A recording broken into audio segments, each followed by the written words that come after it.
दोस्तों, इस दुनिया में दिखावा करने वाले लोगों को हम दो तरह से देख सकते हैं। एक वो जिनके पास धन होता है तो वो दिखावा करते हैं, और दूसरे वो जिनके पास कुछ नहीं होता तो उनके पास धन भी नहीं होता। इसका मतलब यह है कि उनमें कोई ऐसा गुण नहीं है जिससे लोग उनकी प्रशंसा करें। इसीलिए वह झूठ बोलकर दूसरों से अपनी प्रशंसा करवाना चाहता है। वह कुछ होने का दिखावा करता है, लेकिन उसके अंदर कुछ भी नहीं है। जो लोग अपने गुणों या धन का दिखावा करते हैं वे अहंकार का शिकार हो जाते हैं। उनमें अहंकार कूट कूट कर भरा होता है। उन्हें खुद भी इसका एहसास नहीं होता है, लेकिन धीरे धीरे यह अहंकार उनके जीवन का मजा छीन लेता है। और जो लोग कोई गुण या धन न होने पर भी दिखावा करते हैं, ऐसे लोग जीवन में हमेशा दुखी रहना, क्योंकि देर सबेर ऐसे लोगों की सच्चाई सामने आ ही जाती है और कोई उन पर विश्वास नहीं करता, उस पर कोई भरोसा नहीं करता, और इस दुनिया में कोई उसका अपना नहीं है। उसके परिवार वाले, यहाँ तक कि उसके माता पिता भी उस पर भरोसा नहीं करते, क्योंकि उसकी दिखावा करने की आदत उसे सबकी नजरों में हीन बना देती है। आज जो कहानी मैं आपको बताने जा रहा हूं, वो एक ऐसे शख्स की कहानी है जो अपने दिखावे के कारण परिस्थितियों में फंस जाता है, और आखिरकार उसका परिणाम क्या होता है ये आपको इस कहानी में ही सुनने को मिलेगा, और साथ ही ये भी जानने को मिलेगा। इस कहानी में यह भी जानिए कि दिखावा करने वाले लोगों से खुद को कैसे बचाएं, या दिखावा करने से खुद को कैसे बचाएं। ये सब आपको इस कहानी में सुनने को मिलेगा। कभी कभी जिंदगी आपको बड़ी मुसीबत में डाल देती है। ऐसी ही मुसीबत में फंस गया था राजेश नाम का युवक। उसे उसके घर से बचाया गया। उसे गए काफी समय हो गया था, कई महीने बीत गए थे। वह घर से यह कहकर निकला था कि वह कमाने के लिए शहर जा रहा है, लेकिन काफी समय बीत जाने के बाद भी उसे कोई काम नहीं मिल रहा था। इसलिए उन्होंने निर्णय लिया कि वह किसी भी तरह से अपनी आजीविका कमाकर रहेंगे।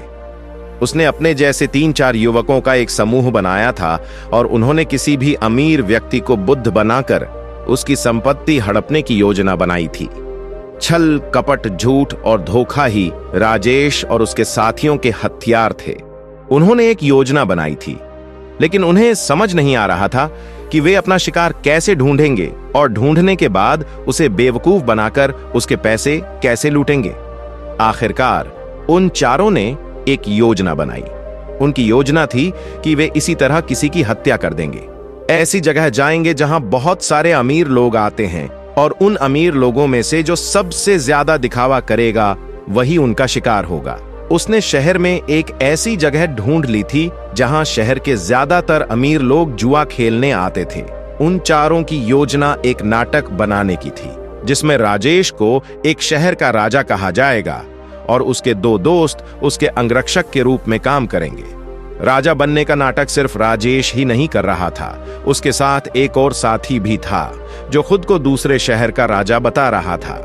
आखिर कुछ देर में आपको पता चल जाएगा कि उसका प्लान क्या था। अगले दिन प्रातःकाल सब लोग अपने अपने स्वभाव के अनुसार वस्त्र पहनकर उस स्थान पर पहुंचे जहां नगर के अधिकांश धनवान लोग जुआ खेलने आते थे। राजेश एक नगर के राजा का भेष बनाकर उस स्थान पर पहुंचा था। उसके पीछे उसका अंगरक्षक भी था। साथ साथ चल रहे थे। सभी अमीर लोगों की नजर उस पर टिकी हुई थी, क्योंकि राजेश उन सब में सबसे अमीर लग रहा था। उनका पहनावा अनमोल, बेहद आकर्षक लग रहा था, जिससे हर कोई उनकी ओर आकर्षित हो गया। कुछ समय बाद राजेश एक ऐसी जगह पर गया जो केवल बहुत महत्वपूर्ण लोगों के लिए बनाई गई थी। जब राजेश वहां बैठे तो उनके बॉडीगार्ड उनके पास खड़े थे। सभी आपस में चर्चा कर रहे थे और एक दूसरे से पूछ रहे थे कि वह किस नगर का राजा है। उसी भीड़ में राजेश का एक और दोस्त मौजूद था। उन्होंने उन सभी को संबोधित करते हुए कहा कि राजेश एक बड़े शहर का बड़ा राजा है, और सभी लोग उस पर विश्वास करते हैं। अब वो अमीर लोग जो ज्यादातर दिखावा करते थे, जो किसी बड़े आदमी से अपनी इज्जत सुनने के लिए तरसते थे, ऐसे लोग राजेश के आसपास मंडराने लगे। वह राजेश को एक बड़े शहर का महाराजा समझ रहा था और सोच रहा था कि अगर हम उससे परिचित हो गए तो शायद यह महाराजा भविष्य में हमारे कुछ काम आएगा। कुछ देर बाद एक और राजा भी वहां पहुंच गया जो राजेश था। उसका एक दोस्त था और वह भी राजेश की तरह राजा बनने का नाटक कर रहा था। वो दूसरा राजा आकर ठीक राजेश के सामने बैठ गया। कुछ देर तक एक दूसरे से बात करने के बाद दोनों ने जुआ खेलने का फैसला किया। कुछ समय बाद बड़े बड़े जुए खेले जाने लगे और खुद को किसी शहर का राजा बताने वाला राजेश इस जुए में बहुत बड़ी रकम हार गया। लेकिन जब राजेश ने खोई रकम निकालने के लिए अपना बंडल ढूंढने की कोशिश की तो वह नहीं मिला। काफी देर तक खोजने के बाद भी जब उन्हें गठरी नहीं मिली तो वे क्रोधित होकर अपने अंगरक्षकों को डांटने लगे और डांटते हुए उनसे उनकी गठरी छीन ली। इसके बारे में पूछने लगे, लेकिन उनके बॉडीगार्ड्स के पास इसका कोई जवाब नहीं था। वे सब गर्दन झुकाए खड़े थे। राजेश ने सामने बैठे राजा से बहुत शांत स्वर में कहा कि ऐसा लगता है कि हमारी सोने की मोहरों की पूरी पोटली कहीं खो गई है। मैं स्वीकार करता हूं कि मैं जुए में हार गया हूं, लेकिन इस समय मेरे पास तुम्हें देने के लिए कुछ भी नहीं है। यदि तुम मुझे अपना पता बता दो तो मैं तुम्हारा धन तुम्हारे पते पर भेज दूंगा, अथवा तुम मेरे राज्य में आकर मेरे महल में चले जाओ, वहां तुम्हें तुम्हारा सारा धन मिल जाएगा। यह सुनकर सामने बैठा राजा क्रोध से आग बबूला हो गया। वह राजेश को बहुत भला बुरा कहने लगा। स्थिति यहां तक पहुंच गई कि दोनों के बीच हाथापाई होने लगी। वहां उनके बॉडीगार्ड और राजेश के बॉडीगार्ड आपस में भिड़ गए। कुछ देर बाद एक अमीर आदमी उनके बीच आया और उनका विवाद सुलझाते हुए बोला, महाराज, कृपया मुझसे कुछ पैसे उधार ले लीजिए। आपको लड़ने की जरूरत नहीं है, यह आपको शोभा नहीं देता, यह आपकी शान के खिलाफ है। मैं तुम्हें पैसे उधार देता हूं, तुम मुझे मेरे पैसे लौटा दो। उस अमीर आदमी ने मेरा और अपना पता बताते हुए राजेश को ढेर सारी सोने की मोहरें दी। उसने जुए में जो कुछ भी हारा था उसे उसने सामने बैठे राजा के चेहरे पर फेंक दिया और उस राजा से कहा कि इन मुद्राओं का हमारे लिए कोई मूल्य नहीं है। तुम नहीं जानते कि हम कितने महान राजा हैं, हमारा नगर कितना बड़ा है, कितना समृद्ध है। कभी हमारे शहर आओगे तो पता चलेगा। इन सज्जन ने मेरी मदद की है और बदले में मैं उन्हें अवश्य इनाम दूंगा। और यह कहते हुए राजेश ने उसे अपने शहर का पता दिया और कहा कि अगर तुमने हमारी मदद नहीं की होती तो शायद आज हमें अपमानित होना पड़ता, लेकिन तुमने हमारा सम्मान किया है। आपने हमें बचाया है और बदले में हम आपको सम्मान से पुरस्कृत करेंगे। यदि तुम्हें कभी किसी चीज की आवश्यकता हो तो बेझिझक हमारे शहर में हमारे महल के अंदर आ जाना। हमारे महल के दरवाजे आपके लिए हमेशा खुले रहेंगे। अमीर आदमी यही तो चाहता था। मैं किसी तरह अपना काम निकालना चाहता था, किसी तरह मैं महाराज की नजरों में ऊंचा हो जाऊं ताकि भविष्य में उनसे अपना काम करा सकूं। कुछ देर बाद शाम हो गई और सभी लोग अपने अपने घर चले गए। राजेश ने भी उस अमीर आदमी से जाने की इजाजत मांगी और कुछ समय में उसके पैसे लौटाने का वादा कर राजेश अपने अंगरक्षकों के साथ वहां से चला गया। उसके द्वारा रचे गए नाटक में एक अमीर आदमी फंस गया, जिसके कारण उसने बहुत सारा पैसा भी हड़प लिया। किसी अमीर आदमी को बेवकूफ बनाते ही राजेश ने शहर छोड़ने की योजना बना ली थी, क्योंकि अब यहां रहना खतरनाक साबित हो सकता था। इसलिए उसने उससे अपने मित्र को भूल जाने को कहा, जो दूसरे राजा होने का नाटक कर रहा था, क्योंकि उसके पास सोने के सिक्कों से भरा बैग था। लेकिन बहुत ढूंढने के बाद भी उसे राजेश का दोस्त कहीं नहीं मिला।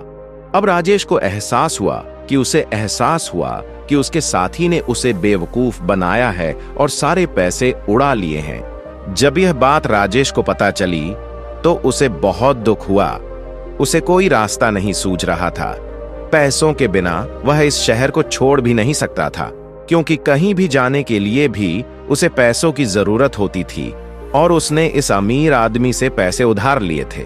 वह किसी न किसी दिन उसे इस शहर में जरूर पकड़ लेगा और जिस दिन पकड़ लेगा उसे लंबे समय के लिए जेल में डाल देगा।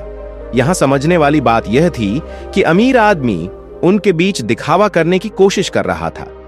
मैं राजा के कितने करीब हूं, मैं उसकी मदद करता हूं ताकि दूसरे अमीर लोग सोचें कि उसके बहुत ऊंचे संबंध हैं। वह बहुत अमीर लोगों के बीच बढ़ता रहता है ताकि उसके साथियों के बीच उसका रुतबा बढ़ सके। इसीलिए दिखावे के लिए उसने राजेश के रूप में राजा को वह पैसे उधार दे दिए। और राजेश, जैसा कि आप सभी जानते हैं, इसलिए वह नाटक कर रहा था ताकि वह किसी को अपना शिकार बना सके। लेकिन कहते हैं कि जैसा करोगे वैसा ही करोगे। दोनों को दिखावे की सजा मिली। उस अमीर आदमी का पैसा लूट लिया गया और यहां राजेश को उसके ही साथी ने बेवकूफ बना दिया। कुछ समय बाद उस शहर के दरबारियों ने राजेश को ढूंढना शुरू कर दिया, क्योंकि अमीर आदमी को पता चल गया था कि उसके साथ धोखा हुआ है। उसके साथ धोखा हुआ है और वह किसी भी कीमत पर राजेश को ढूंढना चाहता था। इसलिए राजेश को चुपचाप शहर छोड़कर जंगल के रास्ते भागना पड़ा। जंगल में छिपते छिपाते एक दिन वह एक साधु की कुटिया में पहुंच गया, जहां एक साधु ध्यान कर रहा था।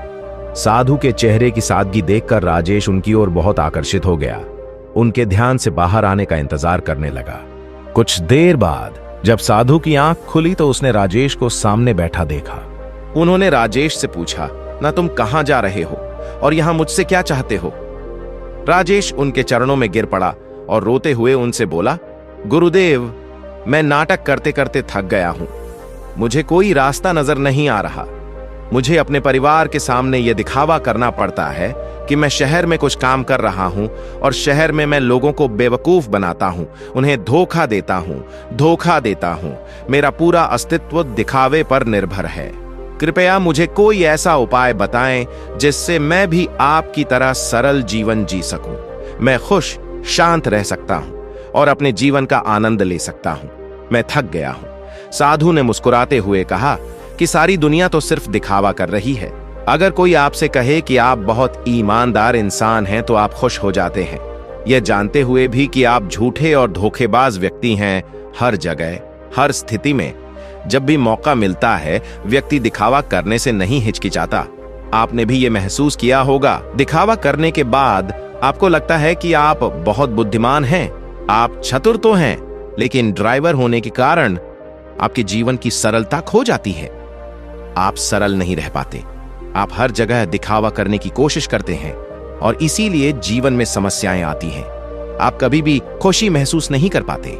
लेकिन समझने वाली बात यह है कि इंसान दूसरों के सामने दिखावा तभी करता है जब वह सामने वाले की नजरों में ऊंचा बनना चाहता है। अगर आप सामने वाले व्यक्ति से प्रभावित नहीं हैं, तो आपको दिखावा करने की कोई जरूरत नहीं होगी, क्योंकि आप किसी भी तरह सामने वाले को आकर्षित करना चाहते हैं, उसे अपनी ओर खींचना चाहते हैं, और यही दिखावा करने का सबसे बड़ा कारण है।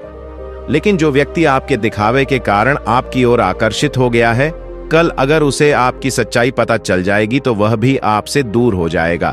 इसीलिए दिखावे के कारण हमारे अपने भी हमसे दूर हो जाते हैं।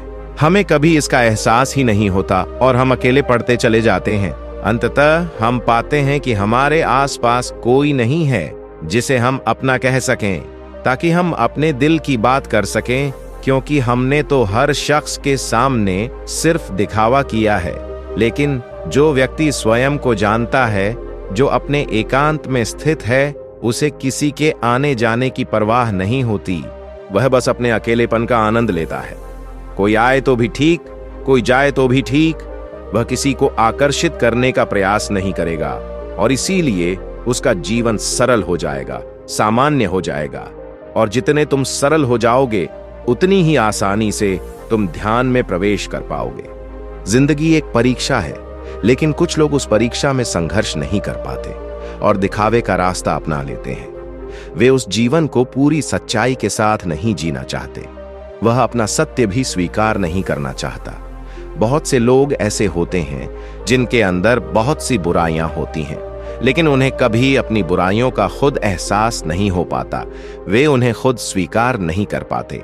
वे जानते हैं कि उनमें यह कमी है, लेकिन अहंकार और दिखावे के कारण वे अपनी बुराई न तो सामने वाले के सामने बता पाते हैं और न ही उसे खुद स्वीकार कर सही कर पाते हैं। इसलिए सबसे पहले दिखावे की दुनिया छोड़ें, कृत्रिम दुनिया को छोड़ दो। क्यों? जब कृत्रिम दुनिया आपसे दूर होगी, तभी आपका मन स्वच्छ और पवित्र हो पाएगा, और जितना अधिक आपका मन शुद्ध होगा, उतने ही अच्छे लोग आपके संपर्क में आएंगे, और आपका मन जितना अधिक धोखेबाज होगा, उतने ही अधिक धोखेबाज लोग होंगे। तुम सामने आओगे। हम जीवन में उन्हीं लोगों से मिलते हैं जिनके विचार हमारे जैसे ही होते हैं। यदि हमारा दृष्टिकोण स्पष्ट और शुद्ध है, तो हमें केवल शुद्ध लोग ही मिलेंगे, जबकि यदि हमारा दृष्टिकोण धोखाधड़ी, धोखे से भरा है, तो हमें रास्ते में ऐसे लोग ही मिलेंगे। आप किसी को धोखा देंगे, कोई आपको धोखा देगा और यह सिलसिला चलता रहता है। इस चक्र से बाहर निकलने का केवल एक ही रास्ता है, किसी को आकर्षित करने की कोशिश न करें। जबरदस्ती झूठ बोलकर किसी को खुश करने की कोशिश न करें। अगर आप बस इस छोटे से सिद्धांत को अपना लेंगे तो आपकी कृत्रिम दुनिया हकीकत में कब बदल जाएगी आपको पता भी नहीं चलेगा। सरल रहें और अपने जीवन को ध्यान की गहराइयों से परिचित कराएं, तब आपको जीवन के आनंद का पता चलेगा। अब आप समझ जाएंगे कि जीवन का वास्तविक अर्थ क्या है। किसी को बेवकूफ बनाना, किसी से झूठ बोलना, जबरदस्ती दिखावा करना, यही जिंदगी है? नहीं, यह कुछ और है। यही दुख है, यही वेदना है और यही दुख का कारण है। इसलिए अगर दुखों को काटना है तो सबसे पहले पेड़ को उखाड़ फेंको और जो दिखावे का पौधा लगाया है उसे फेंक दो। और यह कहकर साधु कुटिया के अंदर चला गया। उसके जाने के बाद राजेश को एहसास हुआ कि उसके जीवन की सभी समस्याओं का मूल कारण उसका दिखावा था। अगर वह दिखावा करना बंद कर देगा तो जाहिर सी बात है कि वह झूठ बोलना भी बंद कर देगा। फिर चाहे परिस्थिति कैसी भी हो, वह सच ही बोलेगा। और जब उसमें सच बोलने की हिम्मत आ जाएगी तो उसकी जिंदगी अपने आप बदल जाएगी। ऐसे ही विचारों में डूबा हुआ वह उस जंगल को पार कर गया। तो दोस्तों, आपको वीडियो कैसा लगा कृपया कमेंट करके बताएं। अगर पसंद आए तो लाइक करें और अपने दोस्तों के साथ शेयर करें। और अगर आप इसी तरह के और भी शैक्षिक वीडियो प्राप्त करना चाहते हैं तो हमारे चैनल को सब्सक्राइब जरूर करें। धन्यवाद और नमो बुद्धाय।